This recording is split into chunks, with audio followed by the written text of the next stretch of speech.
সংস্কারে ধীর গতির কারণে ঝিনাইদহ থেকে যশোর পর্যন্ত ৪৭ কিলোমিটার সড়কে চরম ভোগান্তি পোহাতে হচ্ছে যাত্রী এবং চালকদের। দীর্ঘদিন ধরে সড়কটি ৬ লেনে করার কাজ চললেও এখনও তা সম্পূর্ণ হয়নি।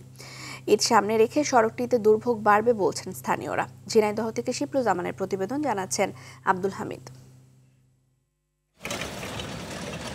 দীর্ঘদিন ধরে ঝিনাইদহ থেকে যশোর পর্যন্ত ৬ লেন প্রকল্প বাস্তবায়নের কাজ চললেও এখনও তা সম্পূর্ণ করতে পারেনি ঠিকাদারি প্রতিষ্ঠান। খানাখন্দ ভরাট করতে সড়কের বিভিন্ন স্থানে ইট বালু দিয়ে মেরামত করে যানবাহন চলাচলের অস্থায়ী ব্যবস্থা করা হয়েছে।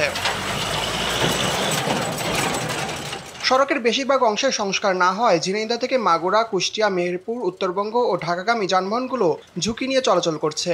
ফলে সড়কটিতে বেড়েছে ভোগান্তি ও দুর্ঘটনার শঙ্কা। কালীগঞ্জ থেকে ঝিনাইদহ পর্যন্ত এই হাই রোডটা কোনোদিনই ভালো হলো না, আর ভালো হলেও ক্ষণিকের জন্য অল্প একটু হয়, তারপরে ২-৪ কিলোমিটার এরকম খারাপ থাকে। যাত্রীকে দুর্ভোগ, গাড়ির ক্ষতি, আর আমরা যারা গাড়ি চালাই তাদের প্রচুর পরিমাণে কষ্ট হয়। পিচের উপরে ইট সলিং করে দিয়েছে, এর কারণে গাড়ি চালানোর খুবই সমস্যা হচ্ছে। ম্যাক্স গ্রুপ নিয়েছে এই রাস্তার কাজটা, আপনার ৬ লেন হবে শুনেছি, কিন্তু এই রাস্তার এখনো পর্যন্ত কোনো উন্নয়ন হয়নি। এই রাস্তা কিছুদিন পর পরই দেখি আপনার এই ইটের সলিং দেয়। জীবনে দেখিনি যে হাইওয়ে রোডে এরকম করে তোমার সলিং করা, সলিং চলাফেরা করা।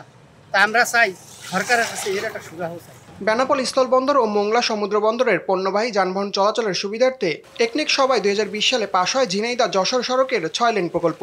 কিন্তু প্রকল্প শুরুর ৪ বছরের বেশি সময় পার হলেও কাজের দৃশ্যমান কোনো অগ্রগতি নেই। ওইটা রাস্তাটা একটু ঠিক করবো, এরকম খুঁটখাট যদি যে সাপোর্ট পেতে লাগে আমি ঠিক। ঈদের সময় হয়তো আমি বলেছি যে তো আমার যদি কোনো হেল্প লাগে আপনারা বলবেন, আর আপনারা রিপেয়ারটা চালু রাখেন। আসন্ন ঈদে যানবাহনের অতিরিক্ত চাপে সড়কটি মৃত্যুফাদে পরিণত হবার আশঙ্কা করছে স্থানীয়রা। দ্রুতই সড়কটির ৬ লেনের কাজ শেষ করে জনদুর্ভোগ কমানোর দাবি যাত্রী ও চালকদের। আব্দুল হামিদ, RTV।